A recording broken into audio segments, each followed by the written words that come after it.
My name is Mel. Welcome to Team News Live. The name of today's live is Your Credit Score Matters, Getting a Mortgage. Again, this is called Your Credit Score Matters, Getting a Mortgage. So I'll give a few minutes. I'll hopefully wait for some people to join me. But first thing that I want to do is I want to give a special shout out to a gentleman that was on another live that I had about authorized users and getting credit and how to establish it. His name is Bander CC. Again, that's Bander CC. I don't know if it's a gentleman or a lady, but whoever was the person's name is Bander CC. I'd like to give a special shout out. Hopefully he'll join me on this live. So this live today, we're going to talk about, why credit matters. And I'm also going to talk about, three of the loans that people usually get, three of the type of mortgages that people get when they're trying to, get a mortgage. Okay. So I'm going to dive in on the FHA. I'm going to talk about the conventional, and I'm also going to talk about the veterans. Three. And of course, if anybody, wants to jump in and, talk about or ask about other mortgages, we can do it. And if not, I'll just, run down and talk about basically what the mortgages do. So first thing that I want to talk about is that I know I talked about having a secured credit card. I also talked about getting, a credit card by being an authorized user on a card. And why I even emphasize all those things, because I thought it would be good if you started to establish your credit or find a way to establish credit, because we all know that getting credit is just really not easy. Okay. So that is exactly what I wanted to talk about. But why I'm even talking about today's live about a mortgage is because the person that was on that live, they were talking about basically like, what to put down and how putting down, how what you put down is all dependent on the rate that you get. Now, the rate that you get all has to do with your credit score when you get those mortgages. So I have a little pen and paper here that I prepared. I have everything. Hi, good NYKFC. How you doing? Good to see you. Thank you for joining me. Thank you for joining me. How are you today? So what I was saying is I have a little sheet that I want to go over and talk about the mortgages, or the different ways, the different types of mortgages you can get based on your credit score. Right. Right. Okay. Right. Okay. All right. So we all know that when you have bad credit and you're trying to buy a product, doesn't matter what it is, but for the sake of today's live, we're focusing on, getting a mortgage to buy a home. We all know that when you have, less than par credit or bad credit, that it's very hard for you to qualify to get good rates. Okay. Now, when you have bad credit, it makes it difficult for you to qualify. So as a result, you can qualify, but it's going to be a lot more strenuous than if you had a good credit score. So as I said, I wanted to talk about three main mortgages that people usually qualify for. Now, the first one that I have is basically, the conventional loan.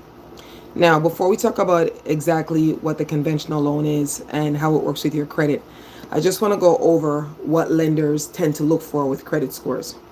So if you have anywhere from, let's say, 760 to 780, that's considered to be like excellent credit. Even if you have up to 800, you have excellent credit.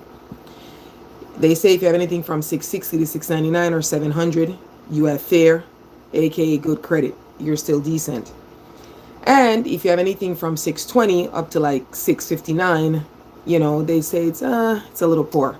But as long as you're in the 600 range, the high sixes, like anywhere from 620 up, you seem to be doing good. All right. Now, if you have below the 620, right, they say that's poor credit, or that's less than, great credit. So now that we know what the average scores are for credit, let's talk about, the different loans that go based on your credit. All right. So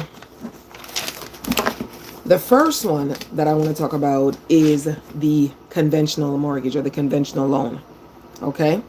So with the conventional loan, you can put anywhere from I think from 3 to 20% down. Now let's just exactly talk about what a conventional buyer is. So a conventional buyer, oh yeah, who is this? Says so I'm good with 825. Oh, you are excellent. You are doing fabulous. I think it says, yeah, Kishore. Oh, Kishore, you're doing fabulous. I mean, you already got the memo. You know exactly what it was to have such a great credit score. Congratulations. You know, I'm not even there yet myself. I mean, I'm decent, but you are just excellent. Good for you. I guess if, I don't know, Kishore, maybe you're a homeowner and you bought your house conventional. I don't know. Maybe with that great credit score, you could have been any type of buyer. But in any event, let's talk about the conventional mortgage. Okay, so in order for you to qualify for a conventional mortgage, you got to have a 620 and above credit score. 620 is a little bit pushing it, but Addison, hi, thank you for joining us. 620 is pushing it, but we talking about like you want to try to have something like at least 650 up to like 700, 800 to get a conventional mortgage. So with a conventional mortgage, when you get that type of mortgage, you don't pay stuff like PMI. You don't pay like it's called a private mortgage insurance. You don't pay all those other things as opposed to other borrowers that have less than subpar credit. So, oh, excellent. That's right. It's, again, Kishore, credit cards weekly. Hi, Munkai. Thank you for joining. So let's just stick to the conventional loan. So with the conventional loans, you know that you're above 620, you're 700, 800, whatever it is, and you applied for that loan.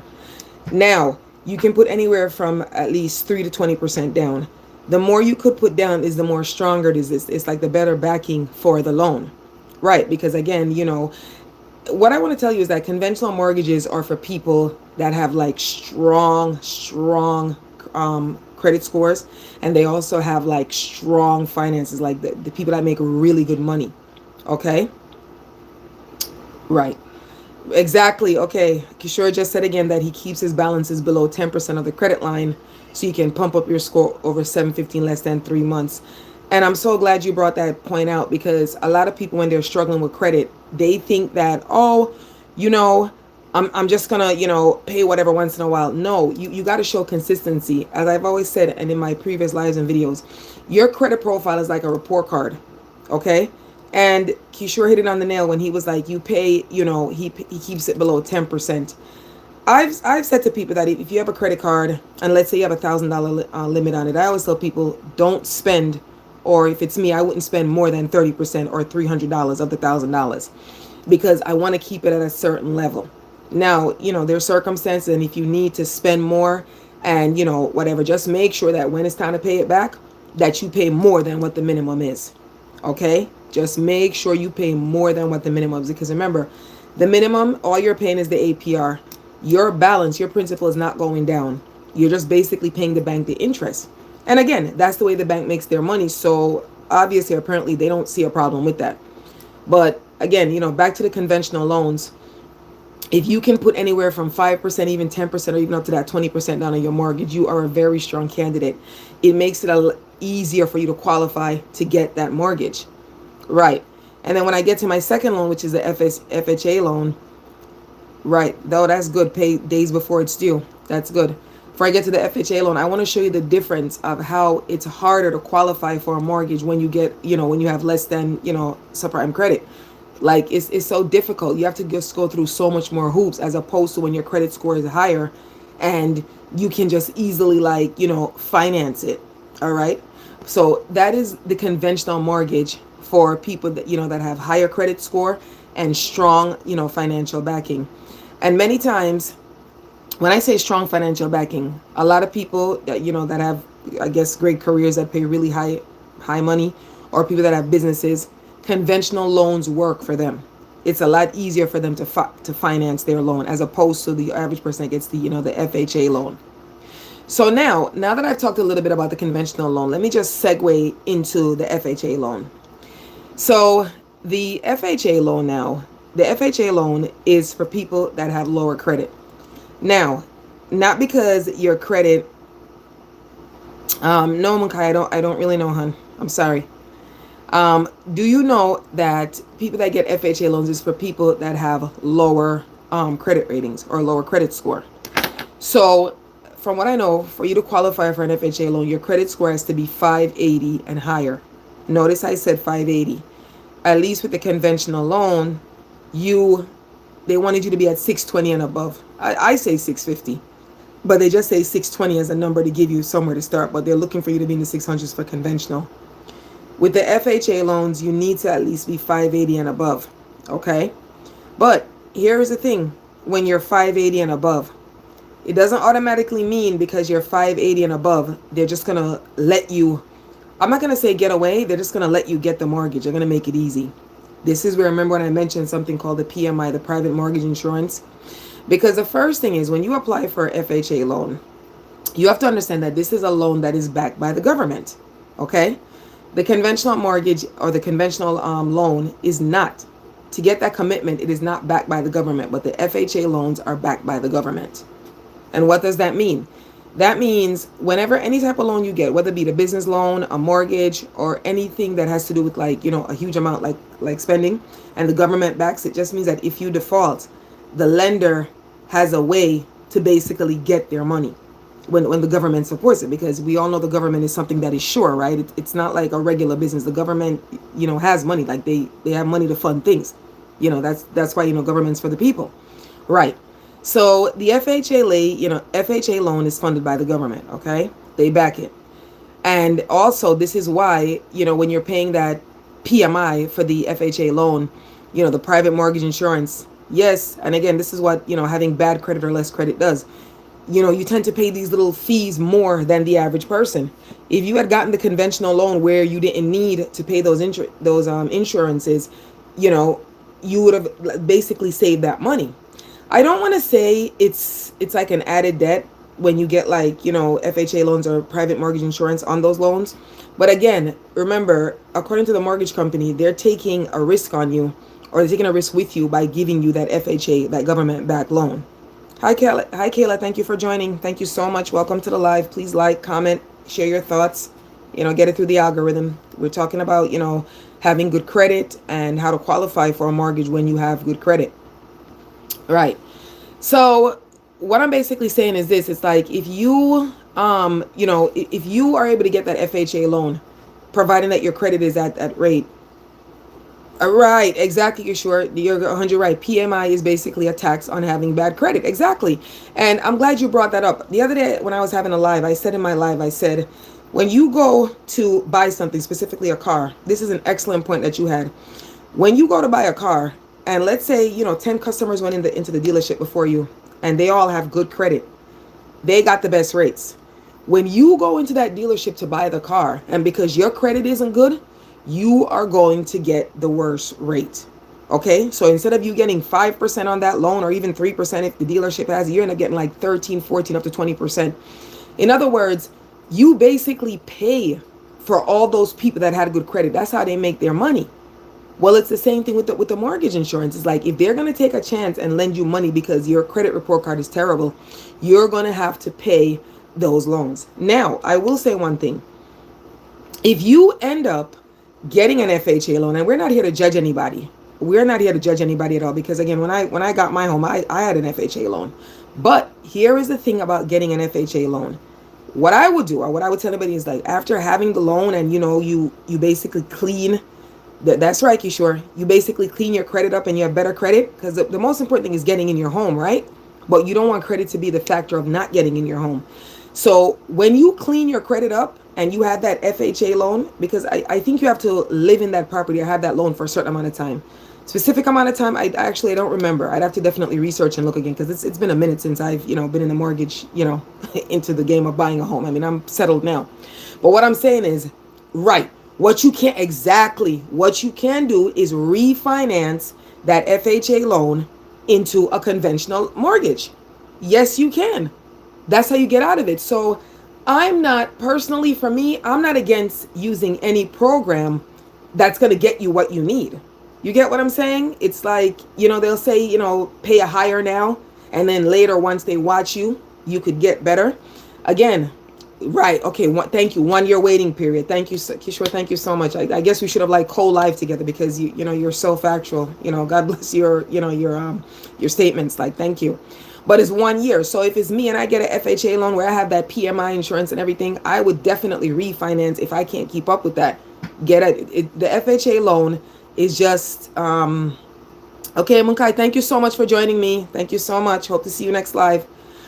I would definitely refinance to get out of it, because there's no way I want to keep paying that. And then, all of this goes back to be financially savvy. Oh, wow. Oh, you're great, Kishore. You're great. That is definitely the way to go, investing in real estate. But unfortunately, a lot of people don't know the game of real estate. On this channel that I have, I always talk about like leveling up money. I talk about, like buying a home. I talk about certain things, and it's like, I don't know if it's registering through people when they watch my videos, or they think it's just fluff, or, people click off. I have no idea. But I know for me, when I was in that game and I was in that market, like that was the ultimate for me. Okay. You have to understand, or people should understand, that with real estate is something that will never die. Okay. I don't care if it's 100 years from now, 100 years before, 1,000 years after. People will always need places to live. They'll always need place to live. They will always need, businesses to open. So hence, you need places, you need dwellings. Okay? Right. Oh yeah. I love what you said, that you started with FHA and figured the game out. Now loan companies call asking me if I have business for them. Of course. And I'm glad you mentioned that, because when you're in the game at first and you're looking for a mortgage, with like a lot of us start with FHA, as I said I did. When you're looking for a mortgage, they're so difficult. They don't give you anything. They don't work with you. They make it hard. I mean, maybe it's my opinion, but I noticed that even when I was trying to qualify for my mortgage, the amount of paperwork that they asked me for, and at one point I was like, okay, look, it's either you're going to give me the loan or you're not. At this point, it's like, I want the home and this is the all-American dream and everything like that. But if you're not going to give me that home, then you need to stop wasting my time. Because another thing in life, especially with credit, everything is dependent on time, right? So when they report on the credit bureaus, it all has to do with time. Just like when you get in a mortgage, you're not going to sit there and waste my time if you're not going to give me the loan. But I feel they literally put you through so much other hoops to get it. And I guess it's a way to check if you're really ready for this commitment, because having a home is a big commitment. Vander, oh my gosh, thank you so much for joining me on this live. I literally had to shout you out. I said it. I have another gentleman in here, Kishore, that's been on this live doing so well, but I literally had to shout you out and, say hello. Thank you so much. So now today, if you're just joining me, we're talking about, I'm talking about 3 types of mortgages that you can get, and how everything is based on your credit. And just to recap what you missed, I talked about the conventional loans, and I talked about, having a 620 and higher credit score if you want to qualify to get a conventional loan. But what we're delving in and what we're talking about right now, we're talking about having, a 580 and above to do the FHA. So I had a gentleman here on the live. I think he's still here. I don't know. I'm not sure if he dropped off, but I had a gentleman live, and he, investor, and he was talking about the properties and how we started with FHA, just as how you were saying in the other live the other day. So I'm sorry, I get a little thirsty. But the point of the matter is that FHA is definitely the way to go, whether you want to make it your primary residence or you want to do it for, I guess later investing or refinance. Now, some people start with FHA loans because they're easier for them to get. And then later, what we're saying, is like maybe after like a year, you can refinance out of the FHA loan and get a conventional loan. So there's so many ways to do it. But again, this all goes back to, having good credit and deciding if you want to clean up your credit. Because whether you're getting a car, you're getting a home, you're trying to invest in a business, if your credit isn't good, nobody qualifies you for anything. Right. But for the homeowner that, or for the future homeowner that wants to start, if they could at least, right, it's a mindset. That's right. For the future homeowner, they can at least, start or try to get their credit at least 580 and up preferably 620. They say aim high, score low. They say the minimum is 580. I'm definitely trying to at least get my credit up to a 650. That way I give more. Okay, yes, thank you so much. Yeah, I'm letting people know what's going on, because a lot of people, especially I could talk about for me, like growing up, I wasn't really schooled on certain things. I had to learn the hard way about credit. So me, this is the passion for me in having this channel and talking to people about how to level up their money. A home is one of the first ways that you can level up your money. Okay, but how do you level up your money? The gateway to leveling up your money and getting that home is to have decent credit, or to have good credit, so you can qualify for the mortgage. Because once you buy that home, you can do so much. Think about it. Okay, let's say it's an initial FHA loan. For the FHA loan and so forth, you have that mortgage for 30 years. We got a 30 years fixed rate, and we're going to talk about them fluctuating loans in a minute, but let's just stick to this. You have a 30-year fixed rate, right? That's excellent. Within those 30 years, whatever, look at all the equity you're building.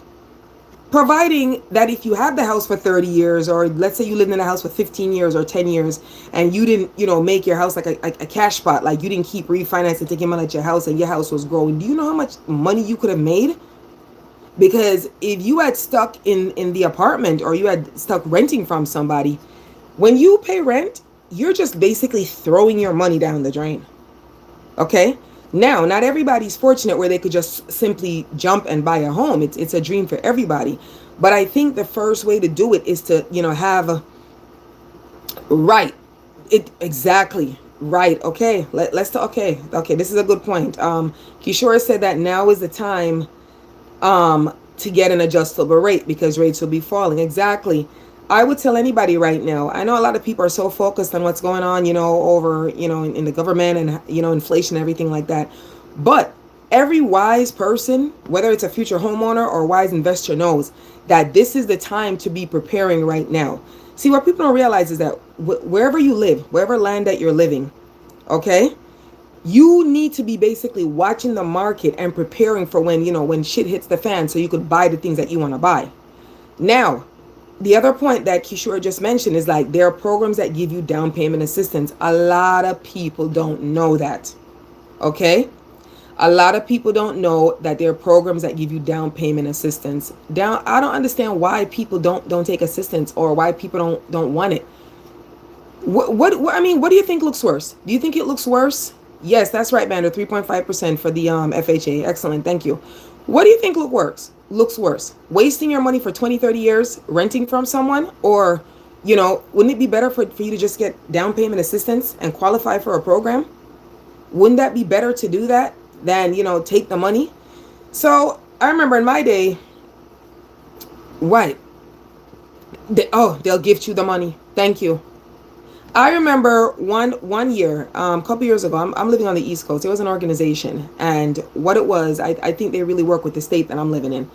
And what they would do is they'd have a thing where you could save with them. So let's say over the years, let's say if you wanted to buy a home, and let's say I'm just throwing a number, you save $10,000. They would literally match you and give you like the same 10 back. So you had $20,000 to buy your house, because even though they say when you're buying a house, like it's, if there's no down payment and everything, you still got to have some cash. You still got to have a little bit of money. Even if you do the seller's concession, where the seller basically plays the closing costs, I don't care. You still need to go to the closing table with something. Right. And, Kishore made a point before in saying that these are lessons, or these are things that are not taught in schools. Okay? They're not taught in schools, and they're not going to advertise, especially these down payment assistance programs. They're not going to advertise and tell you, oh, guess what? If if you just watch a video and you just attend a few seminars and you do this and you do that, we'll give you this money. It's money. Who gives out money? You have to understand that the government allocates a certain amount of money that it's supposed to give back to consumers. But they're not going to knock on your door, or they're not going to call you and say, hey, guess what? If you watch a couple of videos or you attend a few seminars, we'll give you some money to buy a home. Because the sad reality about it is, a lot of people don't even have the dream. They don't want it. They don't know the benefits of having that home, or they don't know the benefits of having the credit. Okay?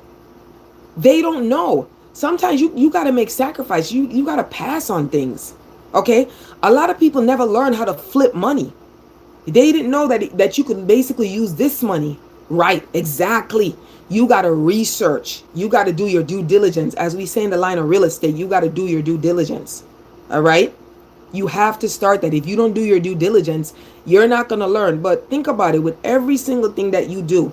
If you're a mechanic, right? I'm just saying, if somebody's a mechanic or somebody's a medical doctor, didn't they have to do like learn and go to school and learn about it because they were interested in pursuing it? Well, it's the same thing. Right. It's the same exact thing with your finances and money. But unfortunately, finances is not something that is taught. You know when finances are taught? When you're literally like going to school for like an MBA. And if you're going to school for an MBA and they want you to like work for their company, or they're trying to tell you to get into a company, like maybe get on Wall Street, then you're learning about that. But the everyday things like writing a check, talking about credit. Again, I'm going back to this whole credit thing again. They never taught us that in school. Let me tell you, I remember when I was in high school and I got my first checking account. And this is years ago. This is in the 90s. I got my first checking account. And I'm getting it, and I'm writing checks and everything like that. And at the time we didn't even have direct deposit. I had a little part-time job as a teenager, right? And I would just literally write checks. And then one day I went to the bank. They would write you then. Everything wasn't digital. And the lady said to me, she said, "Sweetheart, you do realize that when you write checks, you have to have money in the account. The bank doesn't pay your checks. They don't pay." I kid you not, I didn't know. She said, if you write checks, right. Thank you, Banner. Thank you so much. She said, if you write checks and you don't have the money, that's something called kiting. Okay? She said, you always have to have money. You have to literally sit and do your plus and minuses, and that's how you revolve a bank account. Okay? That's what she taught me. Those little things aren't taught in school. I don't know if they don't want you to know or so forth. I don't know what it is. But the bottom line is this. We have to learn. Okay? Now, Kishore said, credit is the key to making it in this world. Need to know how to make your debt work for you. So now, debt is actually a good thing if you look at it. There's nobody that could live debt free. Even the rich have debts. But what you can do, or what you should do with the debt, is that you need to show how you manage the debt. That is the key to getting the credit. So I remember at the beginning of the live, Kishore was saying that, listen, I keep my utilization at 10% and I pay my cards every week. You have to show them when you need to get your credit better that you know how to manage the debt. If you don't do that, right? Okay? If you don't know how to manage it, or how to show them the credit report card, they're not going to qualify you. You know what's also sad? When somebody goes to apply for a loan, whether they're doing it in the home buying or two things that people buy a lot with credit: cars and homes, right? An auto and a home. And you go and you apply for it. They look at you when your credit score is low, like they look at you like you're irresponsible. They look at you like you're quote unquote like poor, like are you quote unquote stupid. I mean, it's so sad. That's how they look at people, right? And that's not even the case sometimes. Sometimes some people just didn't know how to manage their credit. All right, let's move on from there. Say you did have bad credit and you did decide that you wanted to learn. You got better with your credit, right? What is the next step that you think you need to take once you got your credit cleaned up? Once you got your credit cleaned up, so forth, you need to buy something. You need to let the credit work for you. This is how you flip the credit. You buy something with the credit, and then once you buy something, once you have the credit, you take care of it. You start paying on it. All right? Okay, if it's the home, you make them mortgage payments consistently.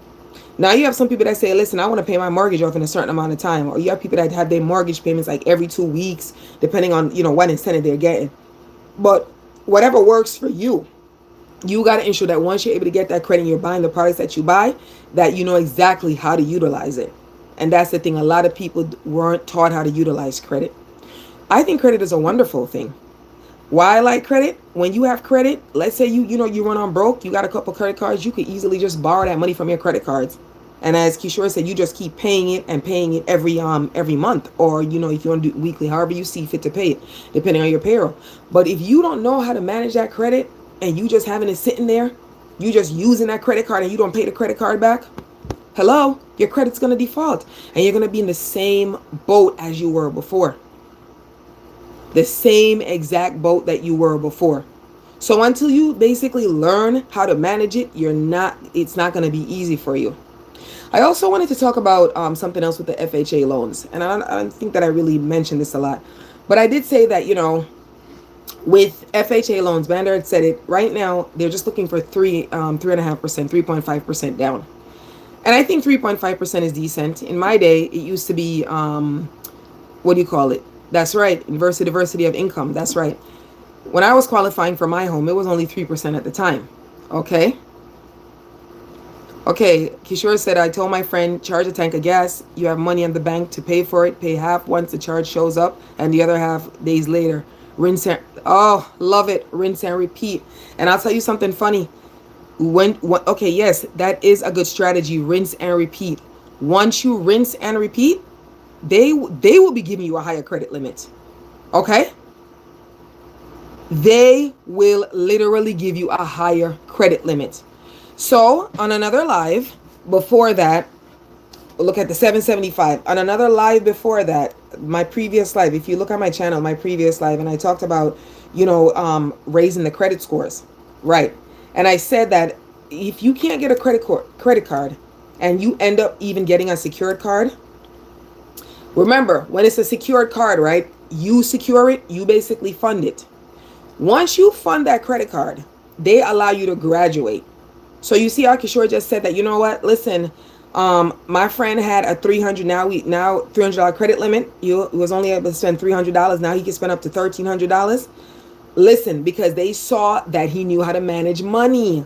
They saw that this person knew how to manage the money. So that's why they ended up giving him more money. So yes, that's the same exact way the secure credit cards work. If you secure, let's say, you went and you put $500 down to get a secure credit card.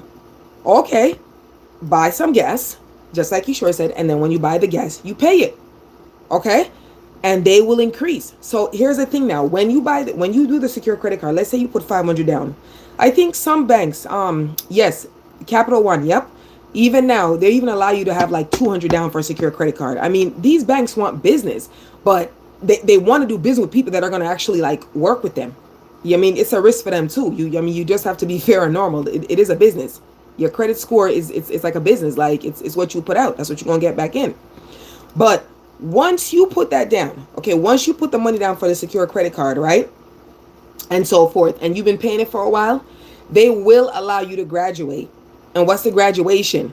Where they give you back the money that you put down after they watch you for a while. And most time they watch you for like a year, like the 12 months of the time. I guess that's the fiscal year they watch you, and they give it back. And sometimes when they give it back, they'll even increase you. Okay, that's right. Credit is a big treasure. They will increase you.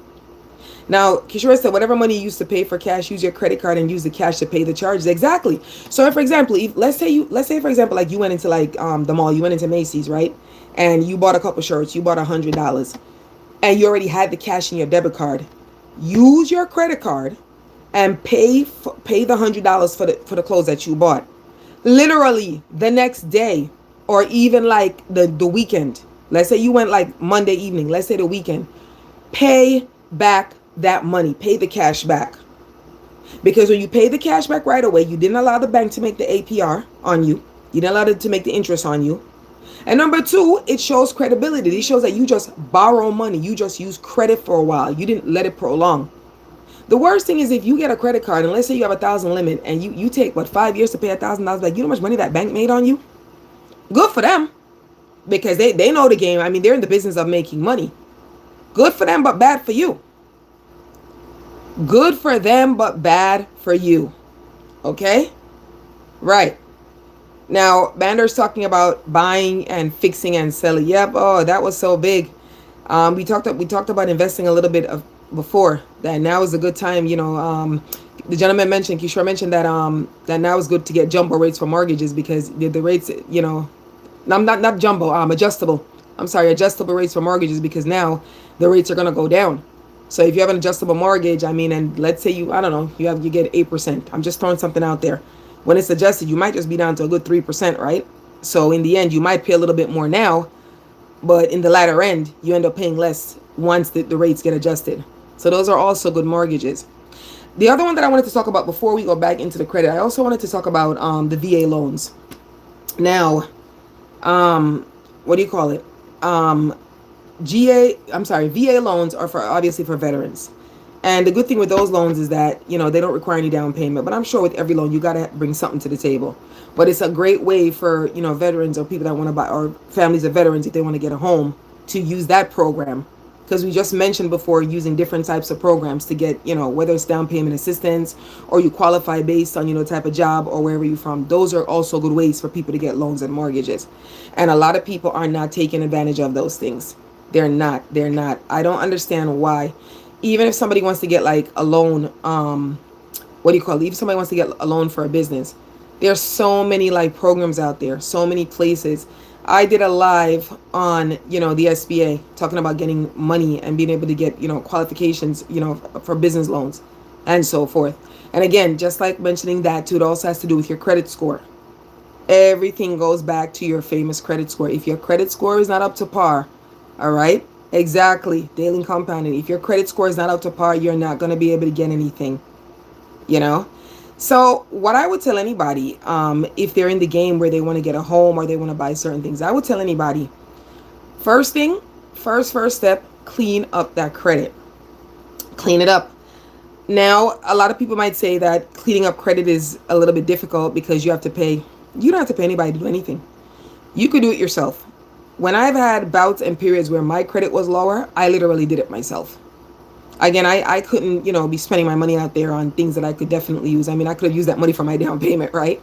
I couldn't be using money for that. I literally would write the bureaus myself. I'd get my reports. I have a video on my channel that talks about ways, right. Talks about ways how to clean up your credit. 3 steps how to clean up your credit. And I give it on there.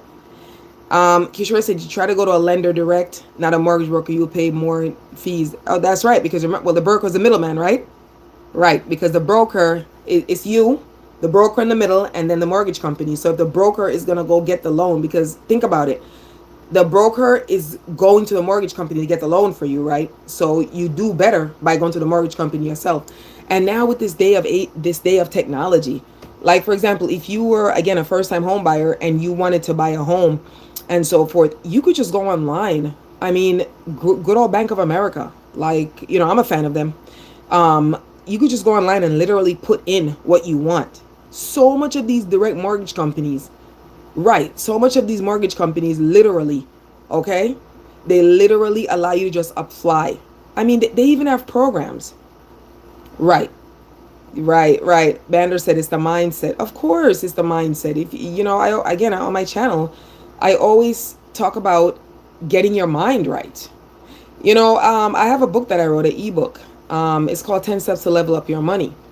And in that ebook, I literally, right. 1 second, I'll touch on that point, Kishore, 1 second.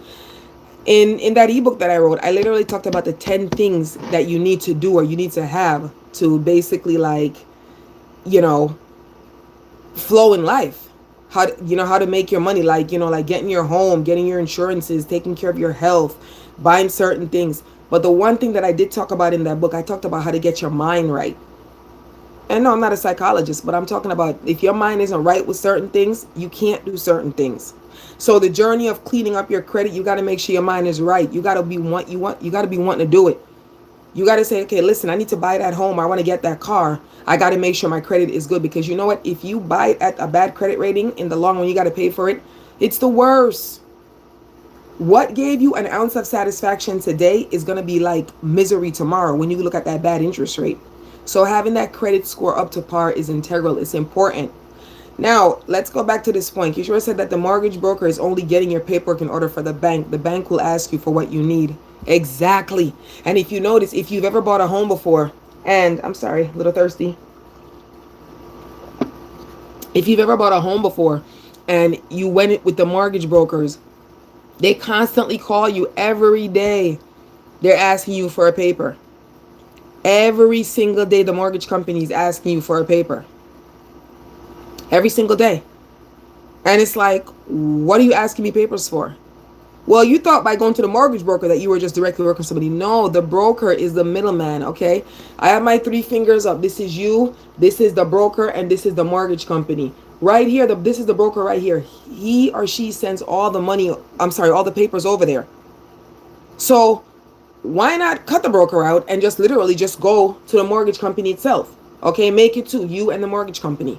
Literally just jump over there to them. Once you just jump over to the mortgage company with it, it's going to be easier because you're in direct contact. And most time, another tip, if you decide to get the mortgage with the mortgage company, the direct bank itself, rather than the broker, most times, if not 99% of the time, if you're already banking with them, remember they already have your history. Let's say, for example, you had a credit card. Let's say you want to get a mortgage with Bank of America. You have a credit card with Bank of America. Right. If you have a credit card with Bank of America, and they already see, your spending profile, you have your bank accounts, your direct deposit comes in there. They already know exactly like what it is that you do. So it is not hard for you to get it to qualify with the bank itself rather than going through the broker. Right. Now, let's quickly jump. A gentleman also brought up, he said the key to wealth is multiple sources of income. Oh, yes. Oh, yes.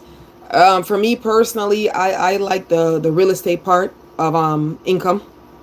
I think it's good, as I said before in the beginning of the live, that, real estate, you can never fail with that.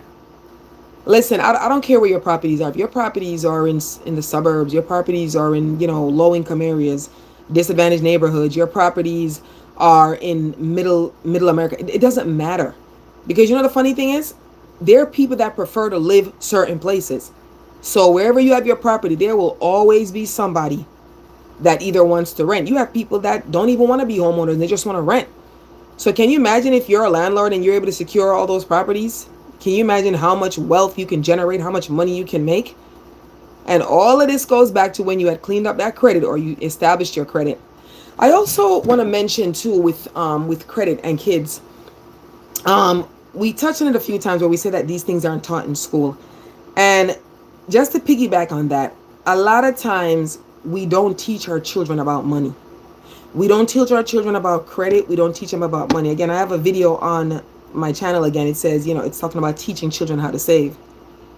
And funny enough, I didn't get a lot of views for that video because, again, nobody wants to hear it. Okay. But what I'm saying is it all starts from the time that they were younger. Okay. If you can teach your child how to save, why don't you teach your child about credit? Okay. Teach them about real estate. Teach them about the beauty of stuff like that. Teach them about fixing and flipping. Why do you think there's so many millionaires out there? Why do you think so many?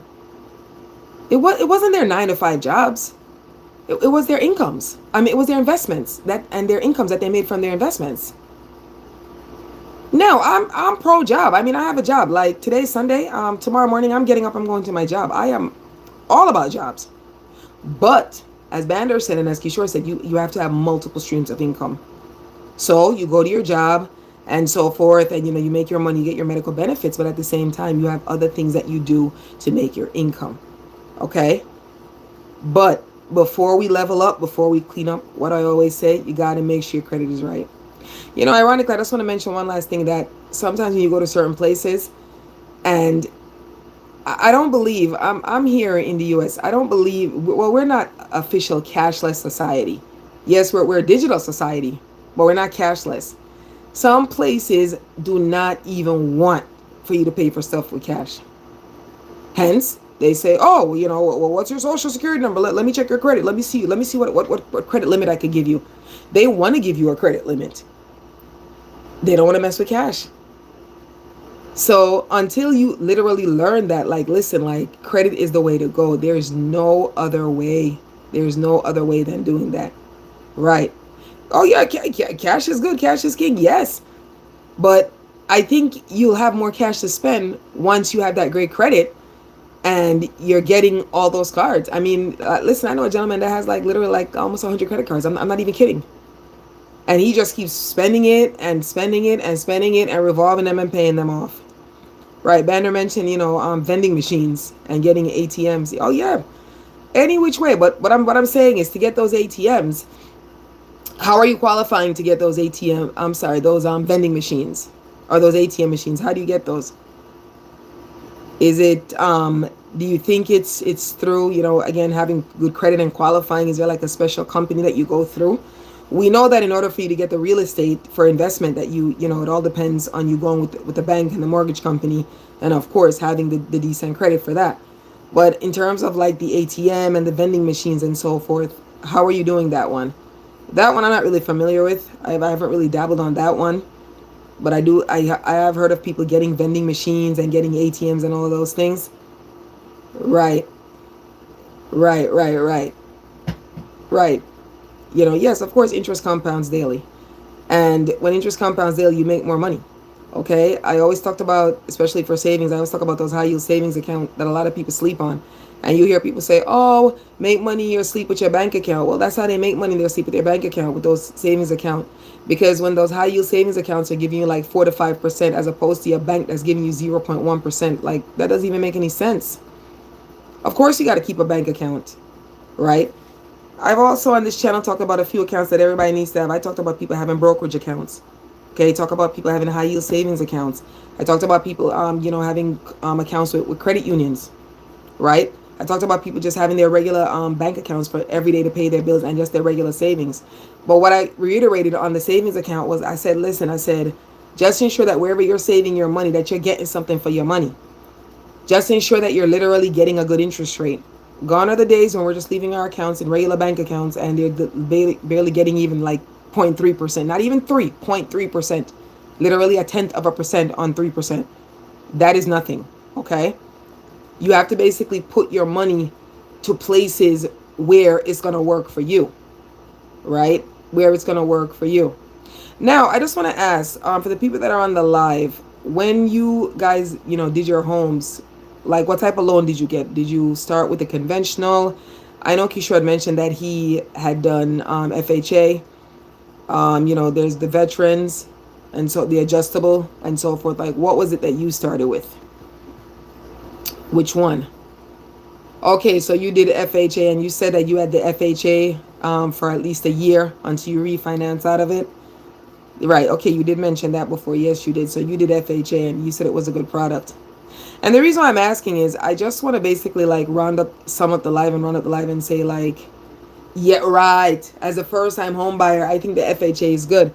I mean, when I did it, I couldn't do conventional. I didn't have the money to do conventional. And quite frankly, I didn't even really care either. I mean, my whole thing was that, and even when I got my home, like I wasn't even as like wise or, not that I'm giving myself any praise, but I didn't know as much. I didn't have as much wisdom and knowledge about like, home buying and credit and, saving and money like that. I mean, I just wanted a home. I just wanted to start. I just knew that I didn't want to. Right. Thank you, Bander. I just know that I didn't want to keep throwing my money away, on rent. Well, okay. You said yes, and every 4 years I reuse my first time home buyer. Yes, yes, thank you. That's a good point. Yes, I have ever heard of that you can do it after a while. But here's the problem with this. The problem is that like a lot of people have a problem coming up with the cash. But Kishore did mention before, yes, right, free from taxes. Yeah, everybody. Kishore did mention before that you can basically use it. You can get down payment assistance. Yes, you can. You see, speaking of down payment assistance, a lot of people don't know that there are programs out there for help. I mentioned it before. A lot of people let their pride. I mean, if you want something and, you don't know how to get it and you research and find out, like, why don't you want to use it? Or why wouldn't somebody use it? The product is there for you to use. So utilize the product. So that way you can literally, you get what I'm saying? You can literally get gain from it. I also want to talk about this. For those of us that were first time home buyers, with FHA, a lot of people, and I don't know if Kishore used this, did you end up getting the seller to pay the closing costs? Because a lot of times the seller ends up pay the closing costs. And it doesn't mean that the seller literally gives you back a check in your hand. Right. Okay, Coca-Cola Company. Thank you, Bander. And I guess, next time I have to do a live on, getting into the vending machine business. But I mean, but for me to do a live on that, I'd really have to, right, I'd literally have to, research and find out. It's not something that I ever plugged into. my main thing is, leveling up our money and, talking about the beauty of credit and, and as I said, I like real estate and I like investing and stuff like that. I think it's really, really good. Right. Hold on a second. How much you make, you can get back almost all the money that deduct from your pay. That's right. Yeah, right. She said they always have to sell her cough up the cost of buying the home. Yes, yes, yes. I mean, well, in a way, it kind of works out well because the seller wants to sell. What are we now? A buyer or seller's market at this point, right? The seller wants to sell. Listen, I have people like literally calling me all the time saying, "Hey, uh, you know, do you want to sell your home? You want to list your home?" And I laugh and I always say to the representative, I'm like, "Well, I wouldn't mind making a little money from my home because my home is appreciated in value. But here's the problem: like, if I sell you my home, where am I gonna live? you know, I always say like, where am I gonna live if I end up doing that? But for them, it's like, okay. I mean, they're just in the business of real estate, right? Okay, so buyer's market for the most part, yeah. But I could remember even up for like even a year ago, like a year, it was literally a seller's market. Like people were like really, really, really trying, you know, like they wanted to sell big time. Right, right. They wanted to sell big time, big time, big time, big time, you know? And that's why I said that they were literally calling and asking if people want to list their homes. And I always said it like, I mean, I'm not going to say I was sarcastic, but jokingly, I would say, listen, if I sell you my home, where am I going to live? I need my home, you know? They would say, oh, no, we just thought, because your property, went up in value that, you should try to sell it. And I said, well, I can't do that. I can't do that. Maybe, in the next 20 years when I decide to retire and stop working, of course, at that point. But for now, I mean, I'm good. I'm reaping the benefits of it now. It's a blessing. It's a wonderful thing, you know? Right. Yeah. Yeah. I'm all for the, for the first time home buyer programs. Definitely, for sure. I just want to ask, you guys, is there anything else that you'd like for me to like really dive into for the next live? Again, today's live was about, how credit really plays a role in the type of mortgage that you can qualify for. It makes such a big, big difference. And from what I gather from this live, I see that a lot of people, sorry, I'm a little thirsty. I think a lot of people would probably start with an FHA, if they're struggling with credit or finance or money and so forth. But whatever it is, whether you do FHA, which is, with that accepts the lower credit score and, less money down, or you do conventional that says, you could have a stronger backing, or I mentioned, the VA, if you're a veteran, and we also talk about the adjustable, where the rates up and down. It doesn't matter at the end of the day. The four of them that I mentioned, you're still going to have your credit decent. You're still going to have your credit at a decent score. And if your credit is not at a decent score, you're not going to qualify.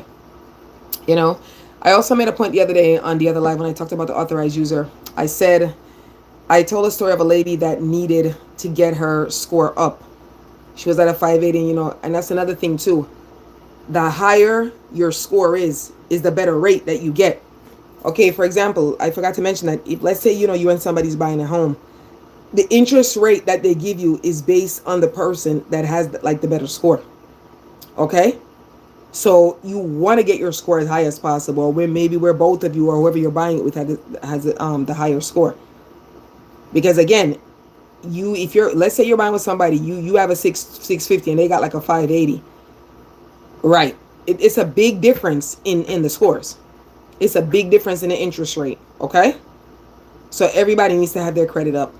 Okay, Kishore said, buying a home, holding it for 2 years, selling it, finding a home that needs less down. So I use the entire equity to buy a second home. Right.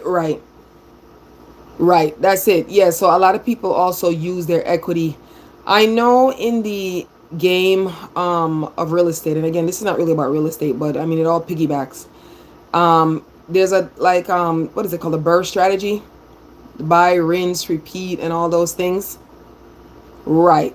Yeah, there's different strategies on how to do it. And it's funny that mention that, because even with that strategy, in order for you to get them to do that burst strategy, when you get that home, right, and you go to like a bank, I always say it's good to go to like a credit union if you want to do burst strategies, right? If you go there, it all goes back to your credit. They're not going to refinance you out of that loan, you know, the cash value. They're not going to refinance you unless you have a decent credit score. They're not going to do it. So again, everything piggybacks on credit scores. Everything piggybacks on what your score is. They don't care. And it's not even a matter of care. Like, again, the lender wants to make sure that you're right. You said it, credit is the key. The lender wants to make sure that, you know, that you're doing well. Now, I was thinking, for the next live, to continue with the credit series, because I think a lot of people, like learning about credit. I'm not going to say it's a cliche topic, but it's a topic where, like, some people don't really talk about credit. I mean, it's not a conversation at the dinner table to say, oh, guess what? I have bad credit. I have good credit. Or I have only time that we really talk about credit is, again, when we're trying to buy stuff.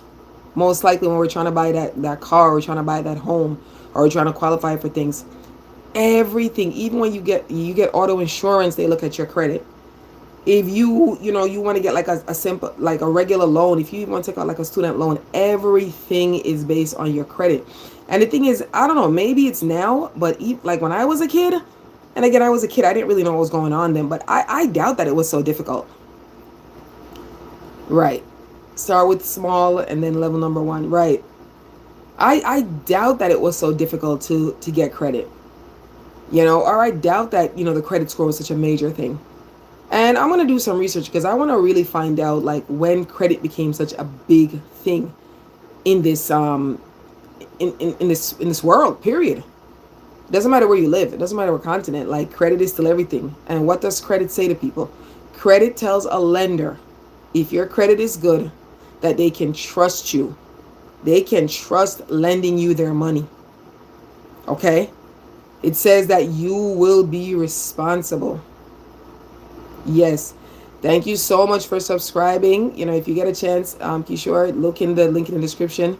I know you're very educated, but pick up a copy of the ebook. Really appreciate the support of the channel and so forth. I love doing this. I love talking. I love, working with my people. I love, pushing everybody to try to get that credit score up and get that first home and basically level up your money. And this is what our motto is on this channel. Level up your money, have self-growth. But one of the first ways to grow is by having really good credit. All right, thank you so much for subscribing to the channel. Yes. Vander, we're about to end now and so forth. I just want to know if you had any other things that you wanted me to address before and so forth. Thank you for the subscription. Again, link is in the description. The name of the ebook is 10 Steps to Level Up. If you can, pick up a copy, give it a good read. Touches on everything. All right. Yes. Right. I try. Thank you for saying that. Thank you. Yes, I do try to get the information out to people. Yes, I do. I want for people to learn about credit. I want for people to learn about investments. I want for people to learn about having certain bank accounts. Yes, I do. Because, if they don't, how are they ever going to change, what their financial situation is? And besides having good credit, I always tell people that the key to getting anything starts with the wisdom, right? Once you have wisdom and you understand, that wisdom, I remember, like, our great biblical book says, wisdom is profitable direct. Wisdom is everything. Right. Yeah, the book actually, it is 10 Steps to Level Up Your Money. It talks about basically like growing, elevating your money, like how to get there. And I always tell my viewers, I always tell my audience, I say, listen, I don't have 20, 30 books. I just have the one, because I feel that the one that I have, like, it shows a lot of information. It basically talks about, like, how to change things, how to level up, how to grow. Talks about all things that we need to have, because as we have been saying in this live the whole time, that a lot of people just really don't know how to change. And right, you said having a rich mindset. Yeah, what's that book by Napoleon Hill? Think Rich. I forgot the name of it, but it talks about having like a rich mindset. Okay. All of those great philosophers, or those great money men, those great businessmen, the Carnegies, the Rockefellers, they all had rich mindsets. And don't think they never had any failures. They literally had a lot of things that they were dealing with. Okay? Yeah.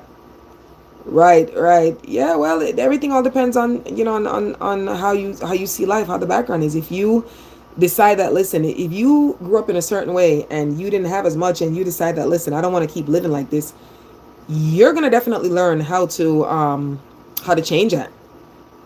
You're going to be motivated to change it. And what have we been talking about on this live? We've been talking about literally just like bringing up our money. That's what we've been talking about. And for today, the topic of this live was basically, how credit affects you, getting a mortgage and getting certain things. Right. Yes, definitely. We're going to be getting rich. We're going to be definitely getting rich. They say everything is in the power of the tongue, right? So if you say it, it's gonna definitely happen for you. If you say that you're gonna get rich, that's really, really wonderful to know that somebody believes that they could definitely get rich and they could change things. Yeah, I've always believed that 100%. I've always believed that, getting rich is what's important, but we have to work towards it. But anyway, I thank you so much for joining me on this live. As I said, give me or tell me a topic that you'd like me to talk about, with this credit series. I just right now I'm just really focusing on, you know, good credit. I'm just really focusing on talking about credit and trying to convince a lot of people to clean up their credit. It's so important, it's so pivotal. Okay? Yes, thank you so much for the likes. Thank you for supporting this channel. And as I said, when you get a chance, link is in the description. Please check out, please pick up a copy of the ebook. Give it a read. Maybe there's something in there that you don't know already that might be beneficial to you. And with that said, have a wonderful day, people. All right, team, take care. Thank you so much. Bye. See you in the next live. Bye-bye.